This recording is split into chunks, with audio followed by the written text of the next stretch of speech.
Hey there, everyone. Oversoul here. Just wanted to give a quick little update on what's going on with me. So I may have mentioned in the previous, I don't know how long it's been since I've done one of these updates, but if you've been listening to my podcast, then you're on the up and up with everything that's been going on, more or less, for the moment. Except that if you only listen to it on YouTube, then you haven't heard the latest update, which is going to be out tomorrow. But if you listen to an audio version, then it was out earlier today. But even still, the update in that episode is actually even now outdated. So that's why I'm doing this video. So basically, I can't remember before whether or not I told you guys. I obviously the whole court thing with the landlord, didn't work out for me and all that, and I ended up having to leave. So obviously today is September 1st, so I know some of you might have been wondering, well, what did Oversoul do? He had to leave his place by the 31st, right? Is he good? Is he okay? Yeah, actually everything's good. I lucked out super crazy because I got approved for an apartment that's in a complex. Um, Literally like a little over 24 hour, like with basically a day to spare, like I got the phone call, I filled out the application last Saturday. I got the phone call this past Wednesday, and they were like, hey, you're approved, you can start moving your stuff in tomorrow. And I'm like, oh, thank God, because that worked out perfectly. The timing could not have been better. So basically, everything is good. I found a hotel that is within my price range, and even without that, I only have to pay electric here, no gas, no water slash garbage, because that's all included, and the heat is electric too. So that'll save some money, and it's very pet friendly. Cats mainly. Pretty much everyone who lives in the hotel. Pretty much everyone who lives in the apartment complex has a cat, including the landlord herself. And the landlord's mother actually lives across the hall from me and has an old fuzzy cat that she takes out on a leash and takes for walks sometimes. So it's a very cat-friendly hotel. Things have worked out in that regard. And yeah, it's more than what I was paying before, but it is what it is. So yeah, managed to get all of the important stuff, although, because I rented out a storage shed to move some stuff into because I wasn't sure what was going to happen. And I'd moved some stuff in there and some stuff I got to move back out of there now that I have a place. But I was still rushing to get all of my stuff moved within those last couple of days, or packed up or something at least, so I knew what I was going to do with it. And getting that phone call within the last day was a huge lifesaver because oh, thank God. But then I still had to rush to move all my stuff on the last day because I only had till 5 p.m. And I rushed. Maybe I was in too much of a rush and I ended up leaving a few things behind. Granted, they were small things that are easily replaceable. Nothing important got left behind, obviously. I mean, I got my TV, I got all my consoles, I got my cats, I got, my video games, I got my bed, toiletries, food, the important stuff. Had to get rid of my furniture because, so long story short, I had a place and I started moving stuff into it, but then the landlord at that place, God, there's a lot of shitty landlords in my town, but the landlord at that place, after I already signed the lease, started doing a bunch of sketchy things. After I signed the lease and moved my stuff in, he got a hold of me and he was like, I've changed my mind about the cats. I'm gonna let you keep them, but you gotta pay more deposit now. I'm like, what?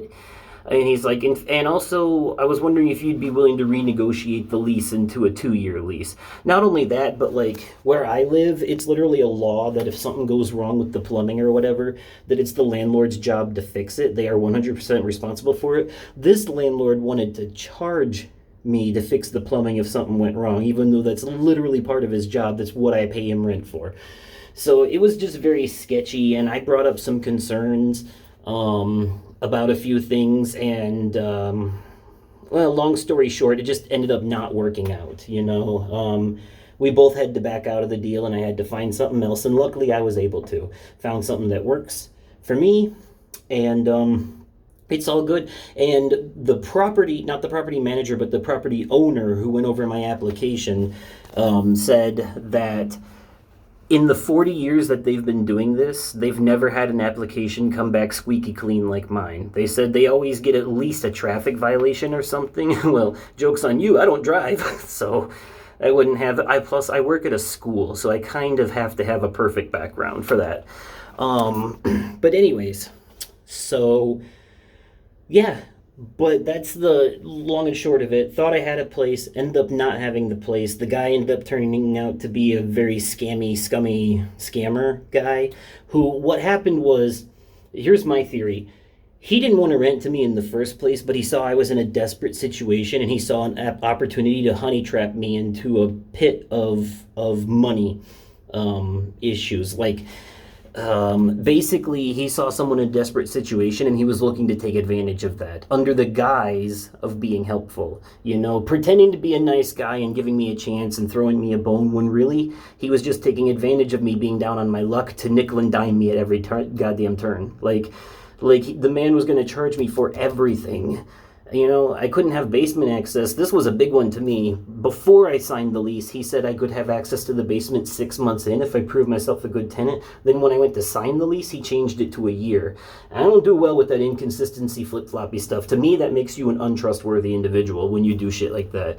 So I was not down with that. You know, people who say one thing to you one day and then change it to something else another day and then act like that's what they said the whole time, trying to gaslight you into thinking you're crazy because you know what you heard.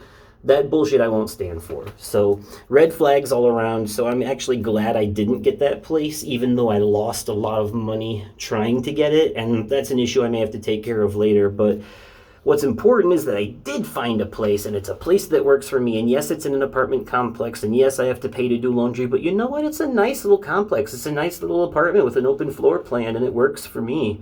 You know, I don't need anything fancy or special. You know, I just need a place to stay where I'm happy and comfortable, and it's for a complex, it's nice. You know, it's not like one of those run-down apartment complexes where the meth heads are running loose everywhere and everything is dirty and there's like murder blood stains on the walls and shit like you see in the horror movies. It's nothing like that. It's actually really nice and a secure building. You know, like if you were to come visit me at night, I'd have to buzz you in, you know, because the outside doors are locked and there's security cameras in every hallway. So it's good. So I'm happy with that. And so now that everything has been settled and back to normal and I'm doing well, and everything is back on track, you can look forward to consistent regular uploads again starting this coming week. We are a long way from finishing the first Danganronpa, so we got to get back to that.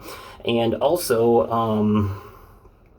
got to finish the Layers of Fear remake and start putting out episodes of other things that I've been recording because I fell way behind because of all this stuff going on.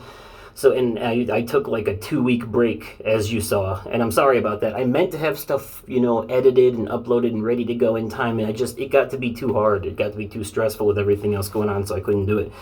You know, and clearly most of you are okay with that, and I appreciate it, but I lost 3 subscribers in that 2-week gap, so I'm hoping they were just dead subs that fell off and not like, you know, consistent people who like my content that got mad at me for not uploading and then just gave up, you know. Sometimes we have to take a break, and that's okay, you know. Don't be so entitled that you expect constant content just being spoon-fed to you all the time. YouTubers don't owe you that, you know.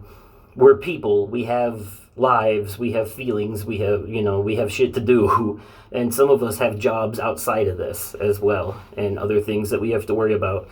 So it can't always be just this, you know. But thanks to those of you who were patient and understanding and you get it, you know. I really do appreciate that. And I'm glad to be back to it. So, you know, look forward to me finishing the things I talked about. And, you know, soon we'll be starting episodes of Bramble the Mountain King and hopefully Bendy and the Dark Revival when I finally finish it. Just know that I recorded some of that at the old place and I'm going to finish recording it at the new place, so there might be a difference in quality. Audio quality mainly. And the background for my face cam, of course. Same for the chant. When I recorded all of that at the old place, so when I put out new episodes of that, the first thing you'll notice is that I'm still wearing the the chain from my previous relationship in the first episode, and every episode after that I'm not anymore, but all the episodes are recorded at the old place last November. So it's been almost a year since I recorded that game, and I still haven't put the episodes out. I've been sitting on them. So don't worry, we'll do that here soon eventually. And Alan Wake 2 is right around the corner, so let's look forward to that. And I'm actually thinking one of my consistent viewers on here is a indie game dev over on Itch.io, and I'm thinking I might do a Let's Play of his game. So keep an eye out for that, because you know who you are. So anyways, that's all I had for y'all. Just wanted to let you know that everything is good now. Everything is great. The nightmare landlord is out of my hair. I have a place that, you know, I can't say it's a much better place, because obviously the place that I was renting, the top part of the duplex, was really nice for the price. It was almost like a house. But obviously there were problems with the building itself. I can tell you one thing about where I am now. I don't have to worry about raccoons getting in the walls. I don't have to worry about not having access to my circuit breaker when the power goes out, because the circuit breaker is in my closet in the apartment. And that's even if the power goes out. I don't have to worry about power surges from plugging too much stuff in because the wiring is outdated, because since it's an apartment complex, the wiring has to be up to code, because there are also businesses in the building. It's one of those buildings that's like shared, like part of it's an apartment complex, part of it is like some businesses, you know, stuff like that. So yeah. So there's actually more positives than negatives, if I'm being completely honest. The only downside is that for some reason right away I had an issue with the kitchen sink that they're going to get that they're working on fixing right now. But outside of that, it's fine. Now open floor plans, for those of you who don't know, basically means that when you walk in, it's basically you walk straight into the living room. And then immediately to your left, there's like a long hallway, and along the wall in that long hallway is the kitchen counter, the sink, and all that. So the kitchen and living room are kind of a combined thing. And then you go down the hall, and there's a bedroom at the end of the hall, a bedroom on the right, and then the bathroom directly across from that one. So, but it's nice, I don't need much. Like I said, I don't need fancy shit and all the bells and whistles. It works for me. And honestly, to me, smaller places are easier to keep clean too. Big places are a pain in the ass to clean. So anyway, I mean, I would know. I clean a school every night. But anyways, so that's all I had for y'all. That's my update. Life is back to normal. I found a place to live. Everything is good, and the YouTube uploads will continue as regularly scheduled here very, very soon. So once again, thanks for your patience and your continued loyalty and support to the channel. And as always, I will catch you possibly on another day, definitely at another time, and likely in another video. Okay, goodbye.